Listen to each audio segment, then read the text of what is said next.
the Fieldcrest issue. Yes. And I, of course, try to do a little bit of homework on my own before I sit down with anybody. And the question that I have is, why isn't what's being asked for?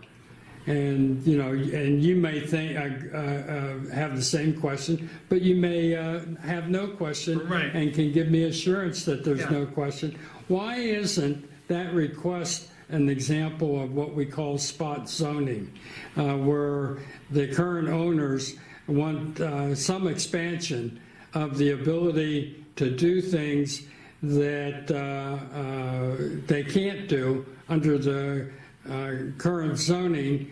And just reading an Ohio Supreme Court case that came out not too many years ago, it talks about zoning being for areas like that being consistent with the master plan. Right, right. So I'd like you, I don't know what your position is on that, but I want your answer to be in the context of how I set it up. However, if you want to go beyond that, that's fine. Yeah. But I haven't asked anybody, any of the candidates, but it just occurred to me today that that's kind of the elephant in the room. And we had discussions about it on Monday night at works session, and I haven't heard any word from the law director or anybody about if that's a concern. Is it a concern? Yeah, I think that,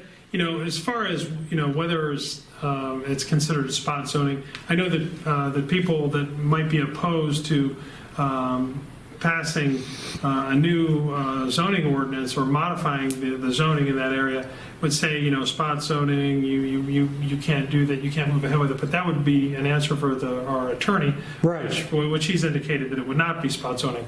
But really, he's indicated that to you one-on-one. No, it was actually at the last meeting. And I missed it. Okay.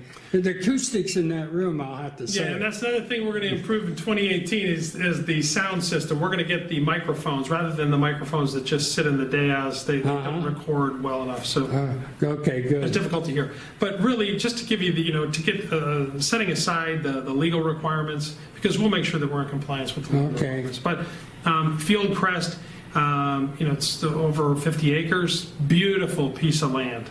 And right now, Sally Dale owns the property, and she has a lot of different festivals there. She's had learning centers for children, a lot of different activities. And you think it's a real commercial boost for North Canton if that gets expanded? Yeah, we want to keep it in that form. What we want to make sure is then it's a win-win for the area residents and also for Sally, who's the owner of that facility.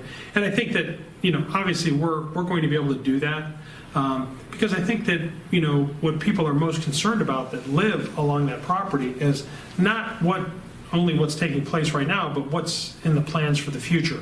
So what you do with a zoning modification is really you set up the parameters for how that property can be used. And this is what they're called Monday night about conditional zoning? Yes. Is that it? Yes, that's right. And so what we want to do is set up the guidelines and the parameters for how the owner of Fieldcrest can function. And we're going to make sure that we have our permit superintendent, our city council members, and we're also going to be utilizing a consultant to let us know what the appropriate parameters or boundaries would be in order for Sally to continue to operate. And right now, it's been a little bit difficult because the current zoning ordinance really doesn't properly address what how she's operating right now. But we know overall that we like to keep it that green space, and we want to make sure that the plans that she has in the future is amenable to and acceptable to the local residents, and I'm really confident that we're going to be able to do that. Okay.